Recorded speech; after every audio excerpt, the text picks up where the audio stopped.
Hello, Cryptonauts, and welcome back to another episode of Cryptocurrency Chat. On today's episode, we have an exclusive interview and a follow-up interview with Shaun and Neal. Hello, Shaun. How's it going? I'm good. Is there feedback now? How's that doing? No, I think we're doing great. We're doing great. We also have my co-host, Jake Jarrelli. How's it going, Jake? It's going pretty well, thanks. All right, great. So today we obviously have you back on the podcast to chit chat about what's been going on with Dynamocoin. Because Dynamocoin, the last time we talked to you was literally like Dynamocoin was just an idea, right? There has been so much more development since then. I mean, it leaps and bounds in comparison to a bunch of other crypto projects out there. So, but before we get to that, how are you doing? Because I think the last time we talked to you, you were in transition of moving to your new location. That's how long it's been since you've been on the podcast. Well, okay. Yeah. So we did move in middle of June, and we've settled into the new digs. It's okay. It's it's still a bit of a transition. I think you move, even though all the boxes are are moved, they're still sitting in the garage and whatever else. But yeah, it's going to be a while. We've got 20 years of living together with my wife, and so yeah, there's a lot to unpack. On a lot of levels. So not only through the chaos of moving, because that's chaos in itself. I mean, you've also been working on developing the code for Dynamocoin. Not only that, you've been working on a bunch of other little. I don't want to say little. I'm going to let you reveal it on official on the podcast for this community that doesn't know what's been going on with Dynamocoin. Sure. But what do you want to lead to? I kind of want to see. Do you want to talk about crypto first, or do you want to talk about Dynamocoin first? Because I got a bunch of questions. First of all, I love talking about crypto, and we can argue about all the different points of crypto for hours. So so I'm happy to do that. Well, and honestly, I know that a lot of these shows are kind of like almost shilling kind of shows, and I'm not into that, right? I mean, everybody who knows me, I'm not absolutely, man. I'm not a sales guy. I'm a purist. Much to the chagrin of my partners, who say that I should be using every minute of airtime to be pushing Dynamo. But I'm a technology guy, right? I'm a nerd, and I love all things crypto. So I'm happy to talk about it either. We do have a lot of very cool things going on with Dynamo, but I think there's a lot of other interesting things going on in the crypto space in general as well that are definitely worth. Right, so, like you did notice, and I know you keep an eye on this. The crypto market's been going up massively.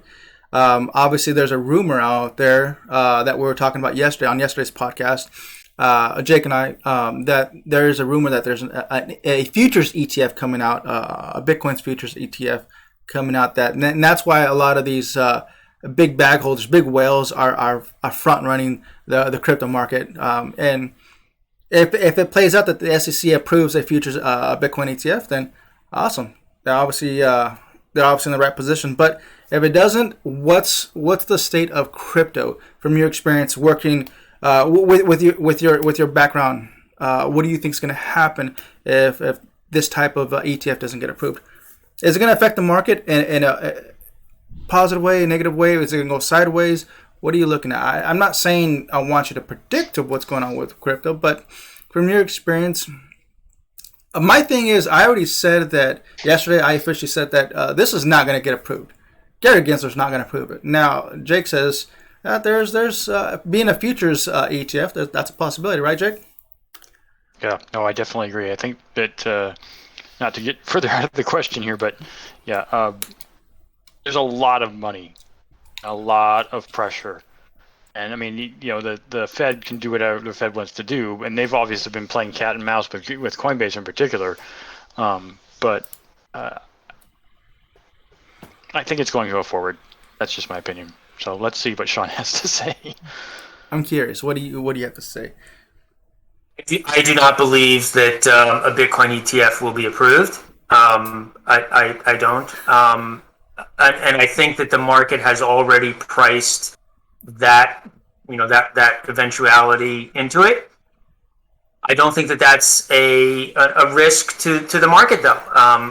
Again, because first of all, I don't think anybody thinks it'll be approved. But second of all, I think that there are so many other ways around this Crypto is about innovation and about the power of the people to circumvent those structures which prohibit people from taking those kinds of risks and having those kinds of rewards, right? It's all about control. And so I think that, and that's why I think that ETFs will not be approved. But I think that there will be ways around it and I don't want to reveal too much because I'm actually kind of halfway down a road with some venture capitalists that have what I'll call an alternative to ETFs, which is very interesting. And I will say this: when I was talking with somebody recently about the whole ETF issue and whatever else, and I said to him, well, aren't you worried about being categorized as an exchange? And he sort of jokingly said, my dead grandmother would be an exchange under their current rules. Like they have this box of tools that are so antiquated, and they're trying to fit crypto into that box of tools for regulation. That it's just a joke that nobody is ever going to believe that that these things are enforceable because there's such a crazy wide net of things that they're trying to catch. So no, I don't think that they're going to have an ETF. Yes, I think that there are going to be other things exactly like an ETF that will circumvent all of the crazy regulation around it. So I don't think it's an issue, and I think we will come to that. Okay, so ETF, you're saying it's a no-go, but there is that word that putting futures in front of that ETF is very likely a futures ETF. Now, is that going to make a big difference? I think that, look, there is the ability for people to have exposure to crypto on an individual basis who are not accredited investors through a regulated channel. Let's call it Schwab or Chase or whatever else, right? There are lots of platforms like like the ones that Robinhood are built upon that allow for clearance and settlement of crypto in a KYC AML compliant fashion, without being an accredited investor, without having to have all the Reg D stuff and all the 144A stuff. None of that applies. There are ways around this that don't require all the heavy lifting and bullshit of an ETF. So crypto is gonna innovate its way around this thing. I fully believe that. Okay.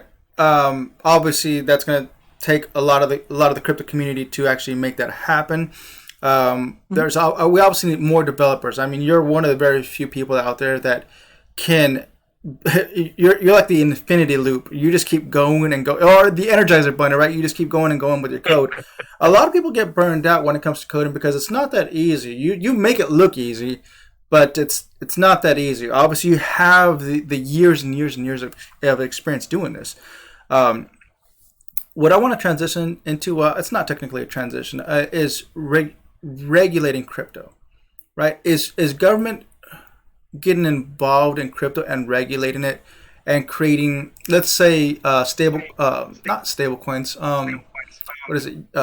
CBDCs. Obviously, that's the biggest thing that a lot of nations around the globe are really focusing on crypto. Obviously, there's Bitcoin, like El Salvador accepting Bitcoin, being the first nation accepting Bitcoin, but a lot of other nations out there are starting to create their own national stablecoin. And that's part of regulating crypto in a sense, right? They're just trying to catch a small little, I'm going to call it a cancer. I've always considered government a cancer. So this is their opportunity to come in one way. Obviously, they can't come in through the Bitcoin way because Bitcoin's already been decentralized. But if they can create their own CBDC, CBDC, their stablecoin, government stablecoin, and come in that way, and the whole community, the whole citizens of these nations starts using up these, like the Chivo wallet. The Chivo wallet is the actual centralized wallet for El Salvador. If they start using that, that's centralized. I mean, that's one of those things that I'm fearful of. I would not want to use that. But then again, to be honest, I'm kind of, I'm not walking my walk, right? Or talking my talk, more or less. And I say that because I use a lot of exchanges and I leave a lot of crypto on exchanges because I want I want that crypto liquidity there available. So when things do move up and down in the markets, I want to have that on there. But obviously, ultimately, you want to have a decentralized wallet, right? It's right. So decentralized is the antithesis of CDBC, right? C, the first word, is centralized, right? Like it's at odds with itself. And I think it's almost ironic that, like CDBC and, CDB sort of share the same letters, right? If you think about the regulation of cannabis and the way that the government decided that, okay, pot's going to be illegal. We're going to arrest a whole bunch of people and throw them onto jail and no tolerance. Oh, but then it's not illegal. We're going to issue licenses and charge a tax and make a whole bunch of money off it, right? Like it's that cycle of saying something's illegal and then issuing licenses and creating taxes to make it legal. Like people are getting wise to this. Like there's 300 million people in the country who are not part of the government who are saying, hey, wait a minute, this doesn't make a whole lot of sense to me anymore. So I don't think that these centralized currencies are going to get a whole lot of traction. And El Salvador out. Clearly the Chivo wallet is just it's a ruse, right? It's all layer 2. It's all completely transparent. But good on them that they cut out all of these money transmitter fees that were charging the shit out of people to send remittances home. Screw those assholes who, you have somebody in the United States working as a waitress or a car mechanic or whatever else, making $7.50 an hour, sending money home to their, families, and they're getting charged a 10 or 20% fee on their whole, on their paycheck. Like, screw those assholes, right? Like Bitcoin cut all of that out. So cool on them for that, right? That's a great win from a social justice standpoint. But yeah, it's not really decentralized because the government carries all the power. So yeah, take the good with the bad. It's a step in the right direction. But CDBCs, I never see that taking any real traction, right? Like anybody creating a central bank currency. It's the antithesis of decentralized. Okay. All right. Let's see here. The next question we have, because we have a whole list of questions here, is I want to transition into Ponzi schemes. Obviously, there's a lot of Ponzi schemes out there. One of the biggest ones that we know is BitConnect. It's infamous for being one of the biggest Ponzi schemes out there. And I recall, I don't know if you were around during that time, but I was around. And I told a lot of people, a lot of my friends, do not, and that's, I don't understand. It's the same thing with this whole Dogecoin adoption. Everybody's like, oh, they're buying it. They're very famous. They're doing this. They're doing this. I want to get into that too. Let me get into that. Just because BitConnect is very loud and boisterous, you don't get into it. Like, understand, see what's going on in the code. Listen to the people that have already been invested into the community that know what this is, right? It sounds like you got something there, Jake. Did you want to? No, I'm just listening. No, I'm not trying to comment. I think it's the feedback you're hearing. Okay. Right. So in regards to Ponzi schemes, I wanted to get your little insight on that because obviously it's been a growing issue in the community. There's a big thing that we got going on, Jake and I, in each of our episodes. We like to do this thing where we call it two Satoshis, basically like giving your 2 cents, your ideas of how to help people out. So in this particular part, being Ponzi schemes, there's a lot of them out there. What are some ways or some pointers that you can help give to the community out there in crypto that are just getting in, that are all around the globe listening to this podcast? Ponzi schemes. Go ahead. Well, first of all, you guys have heard me say on our own podcasts many times that I think the United States stock market is a Ponzi scheme. So yeah, you did. Yeah. So yeah, I'm very wary of anybody who wants to sell multiples of 50x of their yearly earnings, because who the hell knows what a company is going to be like in 50 years from now? It's utterly ridiculous. But yeah, look, 90% of what you see in terms of these NFTs, 90% is probably generous, honestly. All these things are what's the price that someone's willing to pay versus what somebody wanted to sell, right?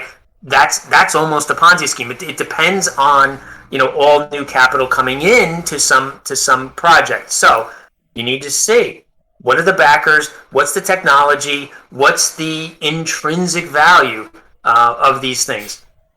And unfortunately, totally contrary to that, things like Shiba Coin, right? Number 7 on Coin Market Cap right now, which is utterly ridiculous. Like run contrary to that. So how do you know? You got to read the white papers. You got to ask a lot of questions. Hop in the Discord or the Telegram. If you get censored because you ask a hard question and nobody wants to answer it, that's a good red flag that maybe you shouldn't put money into it. But again, if they spend a lot, if they spend enough money on advertising, maybe at 100x's and you get out at the right time. I mean, that's what everybody's in this for, right? Yeah. I put $1,000 in and I get $50,000 out for doing nothing. Mm-hmm. It's amazing, beautiful. Yeah. Hey Jake, can you pull up the CoinGecko top 10 and stream that real quick? Sure. So, Shaun, my question to you is: Dynamocoin is in the process of having NFTs on the blockchain, right? Is in the process, or is it already available? NFTs are deployed on the blockchain as a core technology component. They are, I would say, supported in the wallet in a very rudimentary form. You can create and upload an NFT. I've created some technology that allows you to browse individual NFTs by their hash through our Web Connect tool. But in terms of a user-friendly interface, we're nowhere near there. There's probably another 50 to 100 hours of development that's needed to get us to a very friendly, let's call it OpenSea level of integration with NFTs. But NFTs are natively supported on the blockchain. You can mint them, you can send them, and we can even suppress them if people find them offensive. So it is natively supported, and they will be used natively on our blockchain for the play to earn game. So that will be definitely used, but there's a bit of work to be done to get it to be user friendly. I heard that what you just said right now, that to me it's a trigger word. Somebody that likes decentralized blockchain, you did say the word suppressed an NFT. So you're saying that if I create an NFT on your blockchain, that you're going to suppress that if it's not within the terms and agreements of the blockchain or terms and agreements of the community. No. So if you create an NFT that's your interpretation of Mickey Mouse or whatever else, and there's no issues with it, it's going to be published on the blockchain, and every other full node operator will replicate that, and it'll be completely accessible. If you create an NFT that contains child pornography, then it's likely that some full node operator is going to flag that, and other full node operators will not want to store that information because that may subject them to criminal liability, right? We did briefly talk about this full node storage briefly on the previous podcast, but this is a while back. If you don't mind bringing that back up and just talking about how that works as a full node operator. Sure. So there are there's two types of full nodes that Dynamo has, and the first full node is basically a blockchain node, very similar to any other conventional blockchain that you have. So Bitcoin or Raven or anything else that you can think of that's a traditional blockchain, just stores transactions. Optionally, you can store all of the NFT binary data. And the reason I did that was most of the NFT implementations that are out there rely on third-party storage of some kind. So if I've created a movie or a JPEG or whatever, created some digital asset, and I want that preserved for a future owner. That is stored somewhere else, not in the blockchain, and not verifiable by the blockchain. Frankly, right? It's stored in some other place. Right. Right. So for Raven, it's IPFS. Hedera has their own third-party thing. Whatever. All these different places have somewhere else to store it. I wanted to make sure that when somebody creates an NFT on our blockchain, that it is guaranteed to be what you created on our blockchain and replicated. That's and beautiful. so full node operators have the option to say, I will also store NFT data. And then that will be guaranteed to be stored in our blockchain. So if you replicate the blockchain, you're replicating the NFTs. All right. So now you're saying are you saying it just takes one node operator? Because I did cut you off earlier. I didn't let you finish that. How that works in regards to censoring certain types of content that's placed on the blockchain. Does it just take one main node operator, or is it a consensus to determine whether these NFTs are going to be cycled into the blockchain? It's completely optional. So any node operator can decide whether or not to accept delete requests. So if I'm in some jurisdiction where child porn is legal, then I don't need to take any delete requests. I don't care, right? If I'm somewhere where it's highly regulated, I can accept all delete requests. Okay. If I'm somewhere where, say, DMCA is important to me, then we'll publish a list of verified DMCA, source addresses. And if somebody publishes, let's say, Beauty and the Beast on the blockchain, right? And somebody else doesn't want to replicate that because they don't want to have DMCA liability, then they can subscribe to only that address and say, I'll just take DMCA takedowns, right? It's completely optional, but what we want to have is, look, if there's revenge porn or there's hate posts or again child porn or anything else that whoever the node operator decides they find objectionable, they have the ability to censor it and rebroadcast that censorship, so they're not forced into storing something that would be illegal for them to store. Okay. As a node operator, and correct me if I'm wrong, or if this has changed any time from the last podcast to this current one. If you are a node operator and you're willing to volunteer your hard drive, your storage drive to retain this data, you will be paid out in Dynamo, right? Yeah. So I'm working on the ability to have proof of time storage, right? Okay. So we want to have people be able to claim that they stored this amount of NFT data for this amount of time. Okay. And let's say it's every day or something like that, and that then we'll either create block rewards. So each block will store some amount of reward that will be paid to those people on a daily basis when they claim it. Or we'll increase the block reward. So right now it's 1 Dynamo per block. Maybe we'll make it 1.2 Dynamo per block, and the 0.2 will go to the storage. I don't know. We have to talk about that as a community and figure out what makes sense. So my question is, why would it matter to me as a person that is storing all this data? Why would it matter to me if some other users uploading revenge porn, child pornography, or decapitations? I don't care. Guess what? The more that I store of all this stuff, I'm going to earn more Dynamo. I don't care what they do. Well, it might be illegal, right? It might be illegal, but am I literally keeping a hard copy on my drive, or is it just encrypted data that I'm keeping? It's not encrypted. Okay.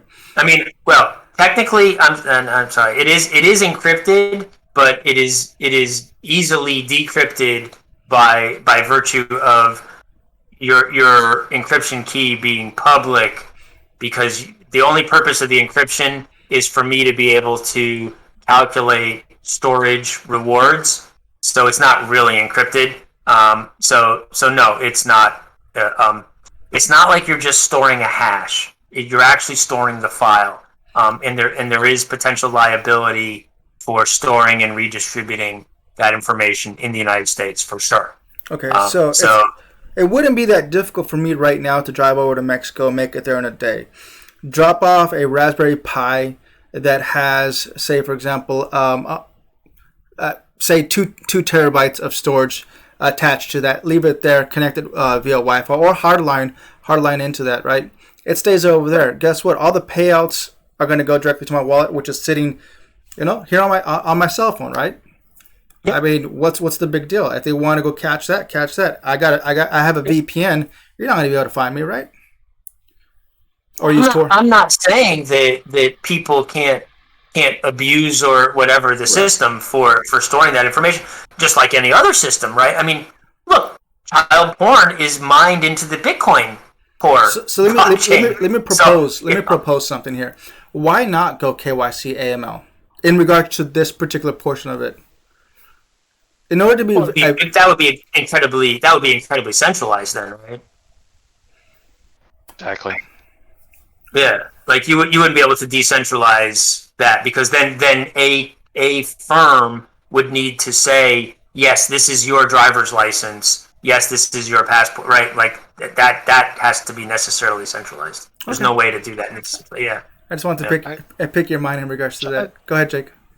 Shaun is actually making a pretty good point about the not just the KYC AML stuff, but the way that certain laws in certain countries work. You can reject or admit whatever it is that you think is appropriate to you, but it's really a question more, in my opinion, of morality to yourself. Yes, the country might have its own set of morals, and you have your own set of morals, and if they match, great. But only you can decide as to whether or not you want to do it. And if you don't think, I guess you could play devil's advocate to this, if you don't think that the government's going to catch on or come after you, and maybe you'll be fine.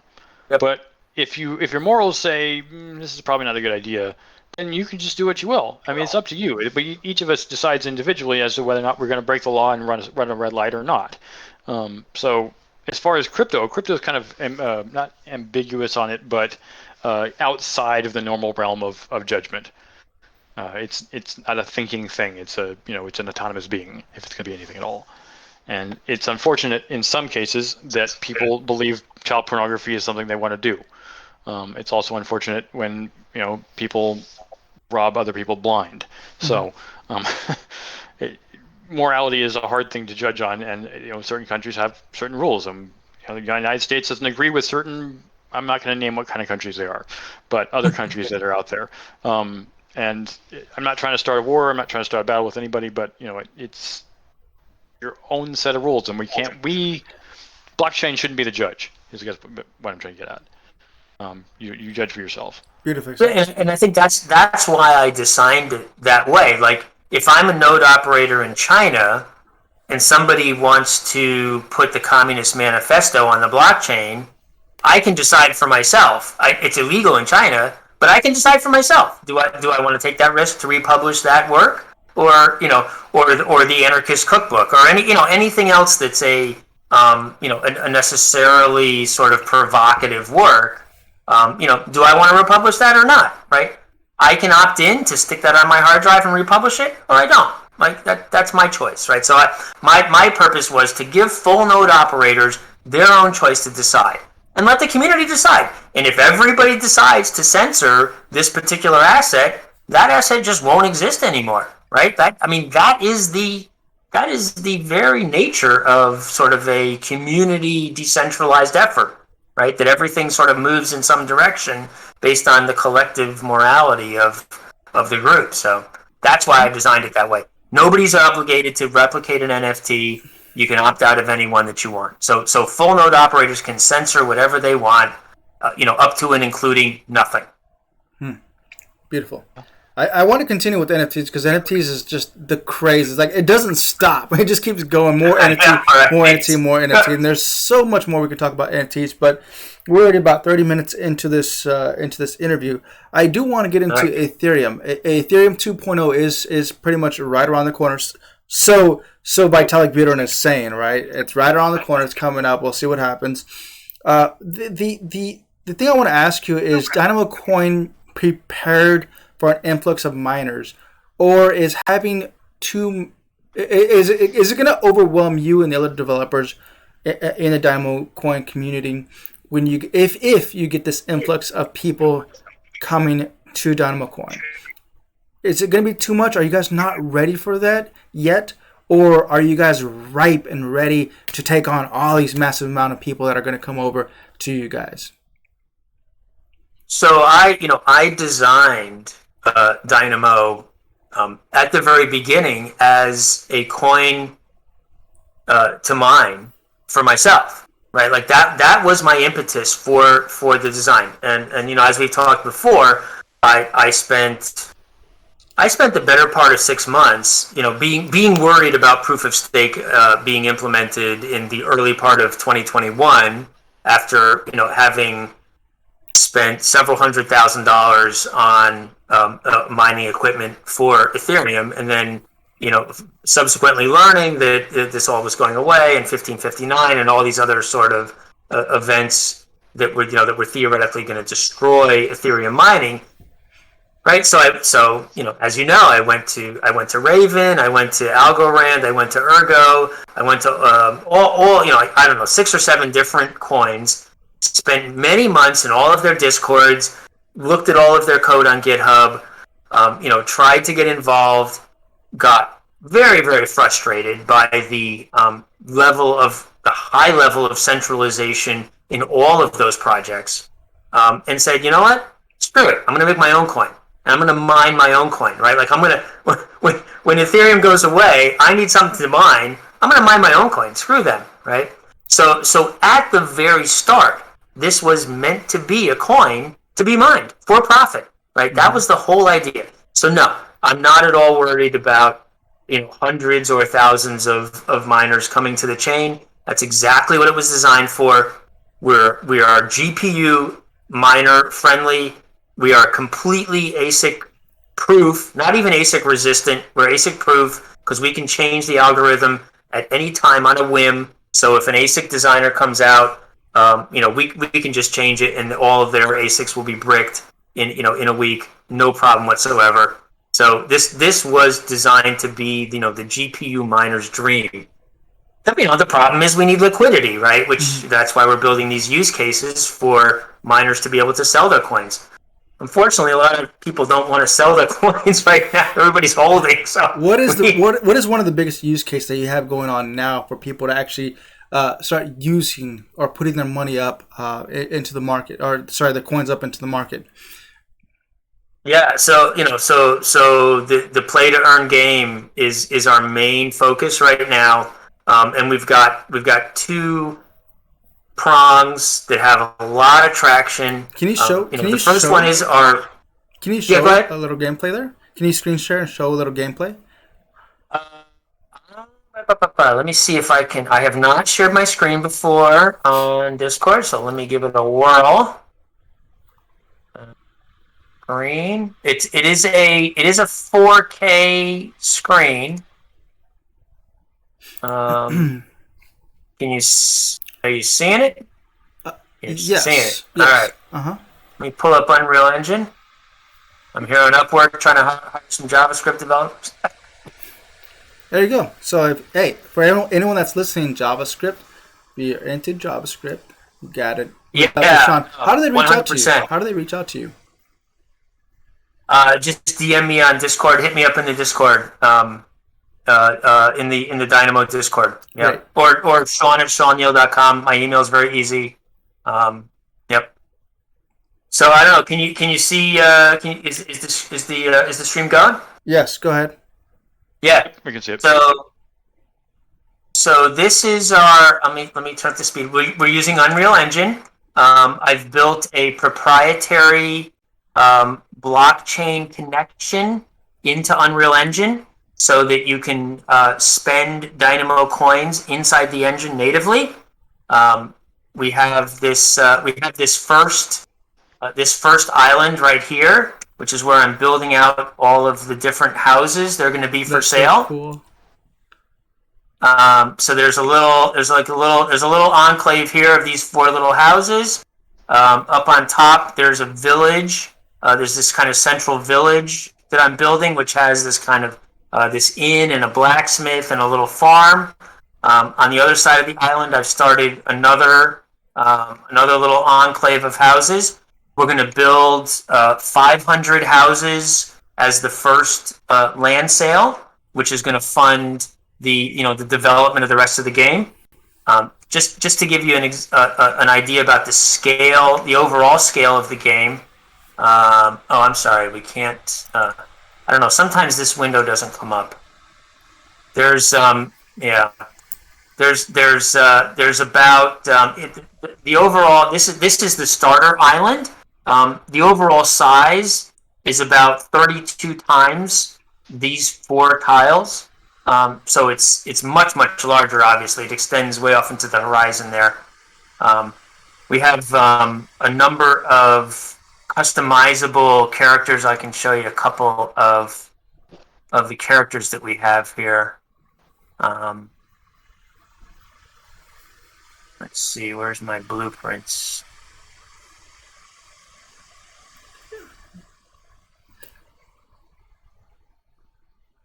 And I believe you have this available as a beta test, right? People can actually download this and start testing it out. This can be downloaded and tested. It is a full MMO, a full multiplayer MMO. So this is one of the characters. This hair is a little wacky, actually, but I'm using Daz Studio. Let me pull that up real quick. I don't want to pull that up because it's a little NSFW, but. But I'm using Daz Studio to build the characters, and we have all these different sort of armor outfits and everything else, and all the different hair. You can see here I'm exporting some hair, and then you can see in Blender. Here's one of the characters that I've modeled and rigged in Blender, and then I've created some these different. Here's one of sort of the hair models that we have. So I'm working on these different, different styles of hair, different tattoos, different skin colors, different heads. So there'll be like 5 or 6 different facial expressions. All those kind of things that you expect from a true MMO. All that stuff, character customization. Kind of a Skyrim-esque kind of game, or 100% influenced by Skyrim. Yeah, I'm a Skyrim addict. So yeah. So I'll show you some of the here's some of the levels that we. Whoops! Why won't this? What is this doing? I do some of the modeling in Unity as well. So these are some of the levels that I have that will be imported. So you can see, kind of these. Let me pull over to the. Like this will be like one of the inns where there's a whole bunch of rooms that you can rent. So there'll be like all these kind of fantasy environments. So yeah, a lot of cool things going on with this. Is That's fascinating. Is there going to be like its own digital game token, or is it all just like all currency is as Dynamo? How's that working? Yeah, I mean. So if I want to do a transaction on the network, say for example, I want to heal, or I want to rest at the inn, or I want to buy some fruit, is that transaction all completely through Dynamo, or is there its own game token? Yeah, all mainnet. I'm still sharing my screen now, aren't I? Let me hold on. Sorry. It's all mainnet Dynamo, and the reason is we want to get transaction volume up, right? We want people moving coins. We want people buying coins and selling coins. So so it's all mainnet Dynamo. Every time you buy a banana to heal yourself, that's 0.1 Dynamo. Absolutely. This is just one small little thing of what you guys are doing with Dynamocoin. What are some other things that are coming in the future? After this is done, what is the next thing coming up for Dynamocoin? Well, so there's actually several things in parallel. So the other thing that we're working on, we have the game actually, that's going to hopefully create volume. I'm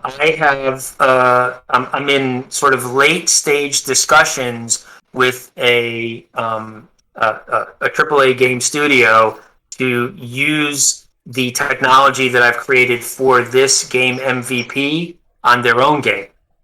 So we are looking to be a game integration platform where if you have a 3D game, particularly written in Unreal Engine, which there are many, and you want to create a new revenue stream, right? I want to create NFTs. I want to do land sales, right? But I don't know anything about crypto.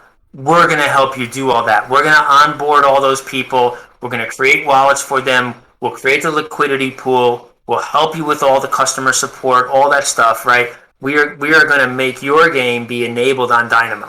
And so, like I said, we're in the late stages of discussions with a household name. If I said the name of the game, you would instantly recognize it. We're in the late stage discussions of having an announcement with this studio to put them on Dynamo and make their game NFT enabled. I hope to announce it next week. Yeah, it's really super exciting. But if we can do that, the people that we've partnered with, which is again a major movie studio, I can't say the name, but the people that we've partnered with have 20 other people lined up with major franchises that want to get on crypto. And if we can get, all we need to do is get our cornerstone client, right? We just need that one client that will say all the good things about us, and then that snowball just goes crazy. So we're not here to compete with Axie Infinity or Crypto Blades or all these little 2D, web-based games. Nobody's going to break that market at this point, right? The Home Depot and the Lowe's of that market is done, right? We're not gonna crack that market.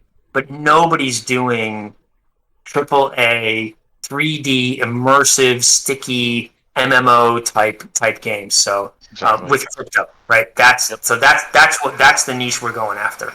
So yep. For now, obviously, so that was like one of the services that you guys are providing there to bring in liquidity through to Dynamo. So I'm assuming that smart contracts is something to be seen here in the near future.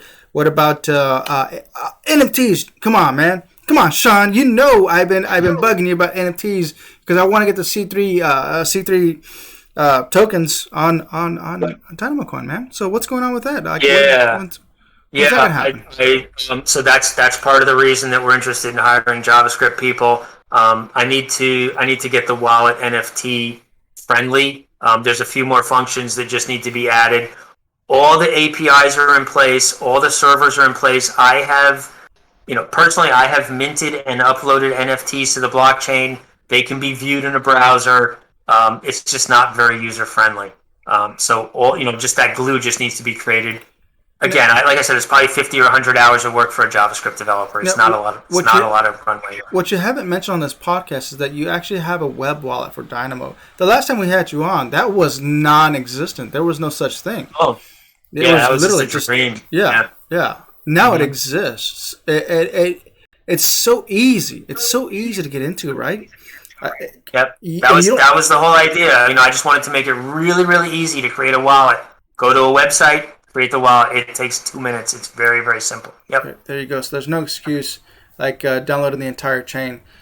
Is there going to be? Oh, synchronous. It's instant on. But is there going to be any updates coming up in the near future for the nuisance of the core? And I say nuisance because Jake, what's this issue that we both have while we're opening up the core wallet? We got to give this feedback to Shaun. When we're opening it up, it takes a long time to load. What's that little caption that pops up? It typically is the syncing the blockchain experience. That's Yeah, you're gonna look. I mean, Bitcoin takes 3 days. Raven is close. Like it's about 2 or 3. Like if I create a brand new QT wallet on Raven, it's 2 or 3 days.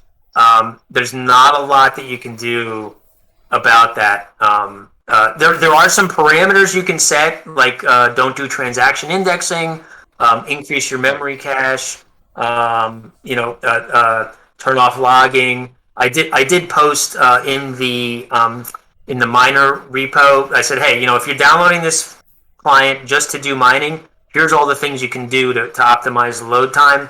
On a T3 medium on AWS, it still takes about 3 hours with all the optimizations. Okay. There's just a lot of data. There's not a lot you can do. So web wallet, it's just the best way to go, right? But how? Web wallet, you can be up and running in less than 2 minutes. Okay. Yeah. But in regards to web wallet, like who's holding that data? Where's that? There's got to be a core behind that because obviously it's plugged into somewhere, right? The web wallet talks to an API, which is an NFT-enabled full node that the foundation runs, but your keys are stored in your browser. So the server never ever sees your keys. And when you say I want to send some Dynamo from here to there, the transaction is signed in your browser. That information is never transferred. So it is completely non-custodial wallet, and I did that on purpose because there are major regulations in the United States about custodial wallets. You basically become a bank, and then you have to have insurance and registration and all this other bullshit, right? So when you're a non-custodial wallet, you're just a service provider, and that's all this is. So it's like Atomic Wallet, basically. It's a totally non-custodial wallet. Nobody but you controls the keys. Right, but the foundation is taking a little fee on that, which is okay, right? That's no, there's no fee whatsoever. That wallet service is no. There's no charge for using any of that. No. That's great. That's great. I mean, when you transfer coins, there's always a fee on the blockchain, to transfer coins, but that's just part of the blockchain. That goes to the miners. The foundation makes no money off that wallet whatsoever. No. What if the foundation node goes down? I'm assuming you only have one. If that node goes down, what happens to everybody's web wallet out there? Is it going to be another? Is it going to be a Facebook? Are we going to have a Facebook? NFT, yeah. Yep. That NFT node. There's only one of them right now. The only issue, and I'll call it an issue, is that Chrome stores data based on a domain name, and so the domain name is nft1.dynamocoin.org, right? Once we get some volume, I'm going to create it's called a Route 53 DNS load balancer, and what that does is front end the domain name on Amazon to a whole bunch of servers, and so Chrome will never know the difference. Right, Chrome will still think it's going to nft1.dynamocoin.org, but it could be one of any 20 servers in 20 different countries, all load balanced and completely fault tolerant. So it is very, very scalable. Yeah. Okay, but and I will say that is no worse than any like Electrum wallet that you use or an Atomic wallet or anybody else that has these. Light node SPV type wallets. It's no worse. Okay. Well, I like the comparison. I like that. I like the way you did that. It's industry standard for a fast wallet, basically. Jake, do you got anything? Actually, he said a lot of the things I was hoping for. In fact, in the middle of us doing this podcast, I was literally texting people like, "Oh, you got to watch this show." So you did mention on the previous podcast that there is this possibility of a hybrid chain. What is it? Proof of work and proof of stake through Dynamocoin. Is that still something you're working on, or is that something on the back burner? Like not because I know that you're spending a lot of time on the game itself. There's only so much you can do. I don't know if you have a team that's working on that on the back end. I'm not sure what's going on there. But does that really matter at this point, or not really? Well, I think it matters very much. It's very important to me to have hybrid proof of work, proof of stake, because as I outlined in the white paper, I think that is the most secure mechanism. Right? It's nearly impossible to hack a chain that has both proof of work and proof of stake. You would need to control more than 80% of the compute power between the staked coins and the mining coins, or mining hash rate, in order to create a fork. And at that point, you'd be screwing yourself. Like, why would you? Because you just destroy the value of the chain, right? So proof of work is always going to be subject to a 51%. And 51% is a little bit of a misnomer, because it's more like about 35% that really can create a deep fork and wreak havoc. So 51%, but let's call it 35%, right? So proof of work has always got that, has always had that weakness. But I love proof of work because it has this element of dispassionate miners who just want to make money, right? Their sole purpose is to trade energy and capital for value, right? And so they are that sell side pressure that you need. Proof of stake is complete opposite, right? They don't want to sell. They want to lock their coins up and keep them forever. So you have that great, proof of work plus proof of stake creates that great economic tension between people who want to sell and people who want to buy. That keeps coins moving, right? That creates an economy. Proof of stake has this huge failure of nothing at stake. And if you don't do slashing, which has its own limitations, then anybody can just mine any branch of it, and if it happens to be okay, they get rewarded. Mm-hmm. So proof of stake, to me, is really, really ripe for any kind of takeover. And Ethereum does slashing, right? But the problem is, okay, so you implement slashing. If my node is not online at any given time, then I lose all my coins. What am I going to do? I'm going to put my node on a hosting service that will make sure it's online. Well, what have you just done? You've put all your nodes on Google, Azure, and Amazon. You're centralized again, right? Mm-hmm. Like, you just cut out all the small guys. Yep. So you can't have pure proof of work unless you have slashing, and then when you have slashing, it gets centralized. So you got to have a hybrid proof of work, proof of stake. I absolutely want that. The problem is we've got 450 wallets. We can't do proof of stake with 450 wallets because it's going to be centralized. Exactly. When we get to 2,000, 3,000, 4,000 wallets, then I'll absolutely do it. So yes, it's very much in the forefront of my mind. I very much want to do it.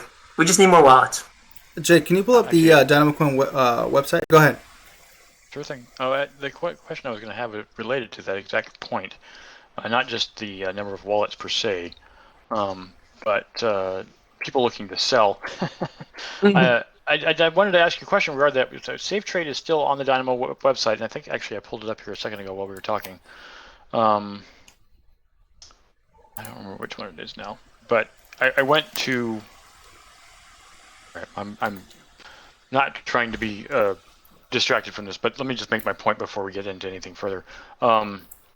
Is we're on you guys are on Expatron right now already, right? Yeah, I'm not sure that there's any liquidity there. I personally have not set up any pools. I had intended to create some USDT and Raven pools. I just haven't gotten around to it yet. But yeah, I'll create some liquidity there. I put a tiny amount of liquidity up on Expatron, but no one's bitten. Yeah. So yeah, it's a newbie exchange. It's kind of a feather in our cap, but I don't expect a whole lot to happen there, honestly. Okay, so I know you were talking about earlier. I don't want to detract from your point, John, but are there any other semi-major exchanges you guys have petitioned that have already said yes? Or I mean, you don't have to name them, obviously, but because we don't want to do insider trading here. But is there anything on the horizon we can look for maybe like 3 months before maybe the end of the year that's going to be coming up, or do you have no idea? Look, we could be on Bittrex tomorrow, right? I could write them a check for $30,000 and they put us on, right? Like, that's easy. Okay. The problem is it doesn't create any volume for us, right? Like, why? Why would I? Mm-hmm.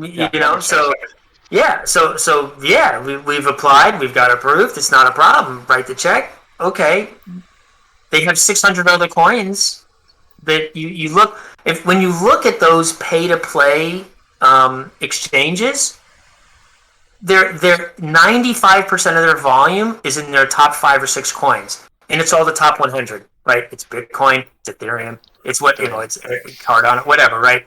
When you look at guys like us that are number 273 on the list, they have $4 a day in volume. Why am I going to pay $30,000 to get $4 a day? Right. Yeah. So it's a little bit of a catch-22. What I'm really waiting for, look, we need to get organically $5,000 a day in volume on Safe Trade, which I think is doable. Once we launch the game and people want to buy the coin to play to earn, and they see that there's a liquid market, this is going to happen, right? And then once that happens on Safe Trade, then the real exchanges are going to come. And most of the real exchanges, they don't even charge a fee to list you. They don't, the real like KuCoin or Huboid or whatever, like all these Huboid, those guys, they don't charge. They do it based on your volume. Mm-hmm. So because of transaction fees, right? Yeah. I'm going to create that with the game, and then people are going to come. With getting with Gala in the early days before Gala, all he did was Townstar. That was the only game they had, and they were trying to promote it. So they gave away a ton of coin. I know I was one of the promoters, but that was one of the things I found is in the early time when they weren't even on any exchange anywhere. You couldn't even exchange the coin, period, except to themselves.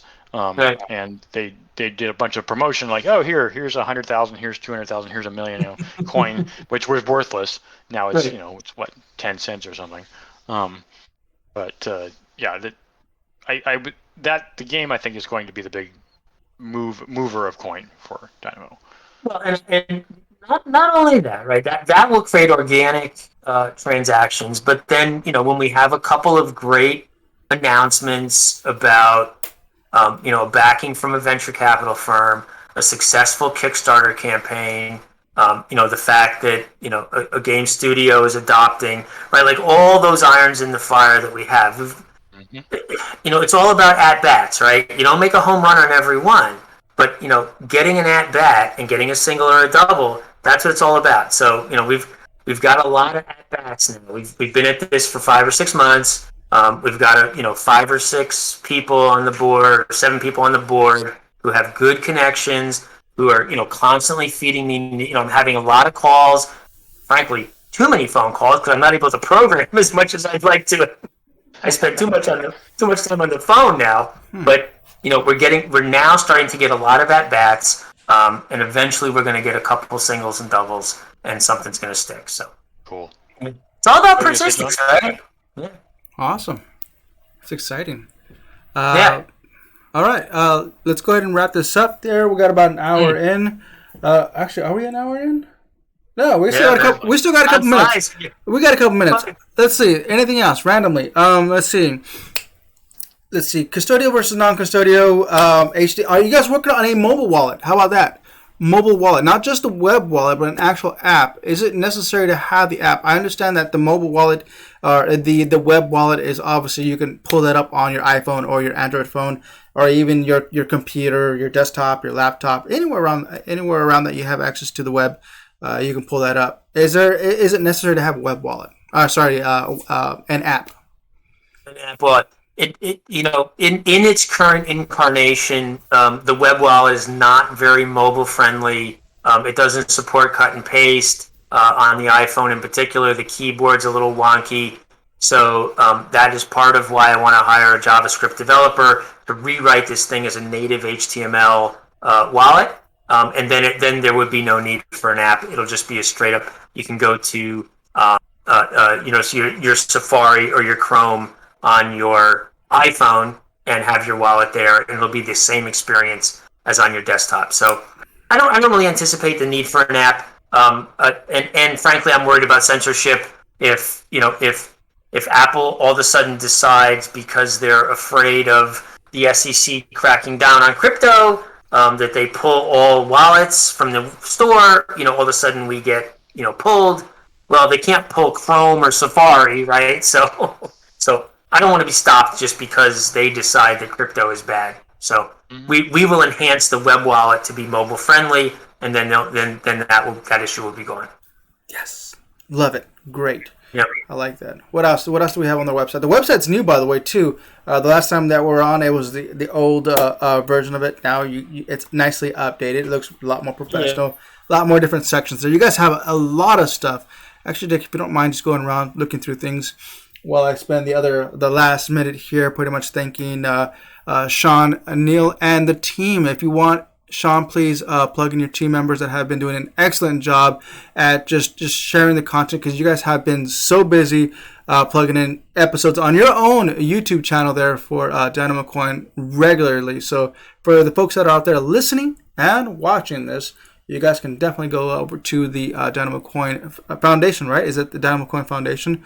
It is. Yep. Channel, YouTube channel, and you guys can see all the episodes they've been pushing there. All right. In regards to your team, do we got team members on there on your website? We do. We actually are going to redesign the website to have all the board members on there. As well as the various people. There's now quite a few people who contribute to the project, both on a paid and volunteer basis. Mm-hmm. So yeah, we're going to redesign that. I don't think necessarily.